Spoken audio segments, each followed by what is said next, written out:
Chapter 2 The Fun of the Game. I was about to go in for the kill until I realized they weren't stopping at my house. They were going somewhere else. I decided to investigate and follow them. I followed them down the street until they stopped at a house that I didn't know the people who lived there were. I hid behind a bush and listened to what they were saying.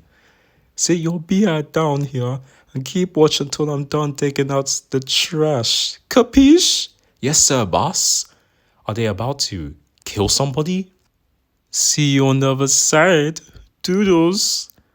Albert entered the house, and with Bryce being left alone and completely vulnerable, I went for a quick injection to the neck to knock him out cold. I couldn't kill him yet. I needed to know if he was worthy or not to go on to my list. Uh-oh. Huh? Who are you? That motherfucker stabbed me. Frick, he startled me. I've never messed up like that though. I watched the light from his eyes drain away, and I was the last thing he saw as his body went limp.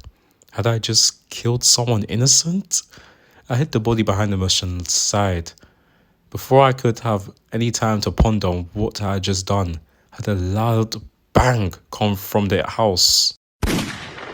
It was a gunshot. Suddenly, more gunshots rang out and I heard screaming. Abort, Bryce, he's got a freaking gun. Who's got a gun? Albert ran off and into the woods like a little bee, and I don't think he saw me. Let's hope he didn't. I hid behind another bush and saw someone emerge from the house holding a Glock. And stay out, motherfricker. It was Speed Bump. The first thing I could think of was why were Bryce and Albert trying to kill him? I had to figure out why. I looked for my needle, but I guess I accidentally broke it when I was in the scuffle with Bryce. I need to find something else to subdue Speed Bump quickly, and luckily, I found just the thing. Bro, this guy has the seal with him. Walking Dead reference right there. Perfect. This should only knock him out temporarily. Ugh. After I temporarily subdued Speed Bump, I had to set up a kill room quick. I didn't know how long I was going to have because someone must have heard the gunshots. Also, doing my ritual was a bloody process, so I have to make sure everywhere around the kill is covered up with plastic wraps so no blood and DNA can get caught. Remember, rule 1, don't get caught. I set Speed Bump's body up onto the table and tied him down. I used smelling salts to wake him up. And when he did, he wasn't freaking happy. Damn. What the heck? Hello, Speed Bump. Am I in hell? Oh no. You're somewhere way worse. After I set up the kill room earlier, I did a quick search around Speed Bump's house to see if he actually deserved this. It didn't take too long to find some evidence. Killers always leave their work out in the open to be seen. Their murders are like trophies to them. And good thing Speed Bump is a freaking murderer, alright.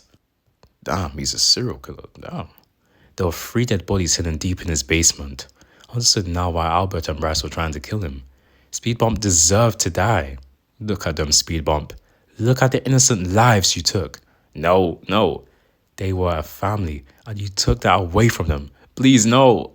Open your eyes and look at what you did. I thought that would put some sense into his head, but no, he started smiling at me. I can tell you think we're different, but in reality, we're the same. We're both killers. We are nowhere near the same. I'm doing what I have to do. That's exactly why I killed them. I had to do it. They called me doing a drug deal, so I had to take them out. So tell me, why are you really doing this? I'm doing this for the fun of the game.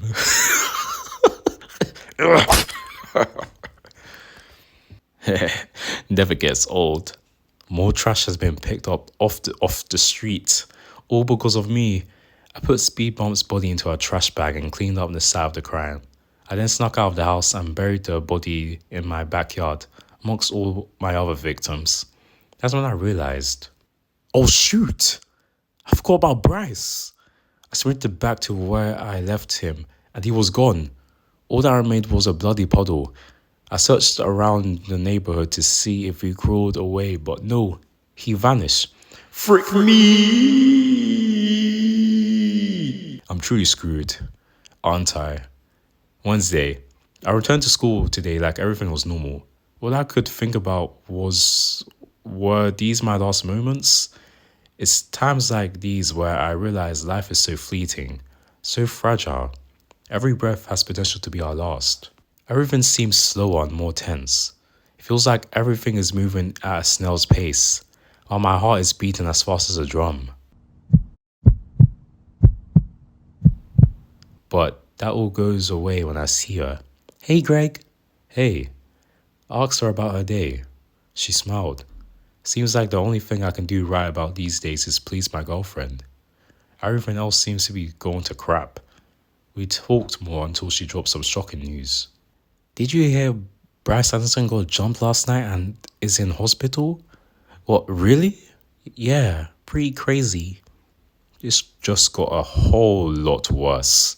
I couldn't focus during math class. You found him. How was Bryce still alive? And worst of all, did Bryce see me that night? Are cops already on their way to my house, preparing to put me in the electric chair? I feel like everyone's looking at me funny. Did they already know it was me? I'm just being paranoid. I need to lock in. There's a solution to everything. Some solutions are just more drastic than others. I realized what I have to do. I need to kill Bryce. Thursday. Last night after school, I went to the hospital to see Bryce. I was nervous. Never had I killed someone in this matter, in this unconventional way. Bryce Anderson wasn't going to be a trophy, but he needed to be put down. People come here to be saved. They bring flowers, balloons, get well cards, but what I see is a place of death. People are saved here. People spend their last moments here. It's ironic. Bryce is here to be saved, but in the end, he will die here. I'm here to see Bryce Anderson. Room 416, sweetie. I've always found them hospitals unsettling. Not because of the blood. That I'm comfortable with. But the randomness, the chaos. I prefer my blood controlled, measured, ritualized. And hopefully, this kill will be as smooth as possible. While Bryce is fast asleep, I'll inject a syringe with potassium chloride into the IV tube. It will stop the heart cold. There's usually a rubber port on the IV tubing. Nurses use it to inject meds. So can I. Oh, Greg. Is that you?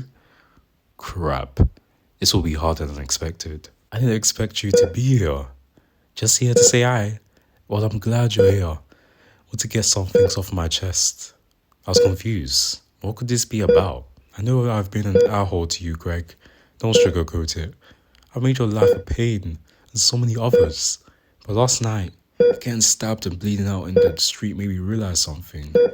Realize what? I realized that I'm a horrible person. But being here right now, alive, feels like I have a second chance at life. And with it, I want to be a better person. What have I done? I'm confused. I don't know how to feel right now. Never have me attempting to kill someone make them a better person before. It feels weird right in there. This just all feels surreal. I'm sorry for all I've done to you, Greg. Bryce just passed out. Is this my chance? Damn it. I couldn't do it. What was wrong with me? Seeing him so helpless and being a good person now. I couldn't pull the trigger. Who am I? I left him there and took a good long walk home. The only thing I could think was, am I not a monster? I felt lost. What was wrong with me? When I got home, the air seemed thicker. Everything felt so tense. What I wanted to do then was sleep. I walked up the stairs and went to my room. Hey, can you put some air freshener in your room? It smells like somebody died in there. Yeah, sure. That was weird. When did Roderick care about hygiene?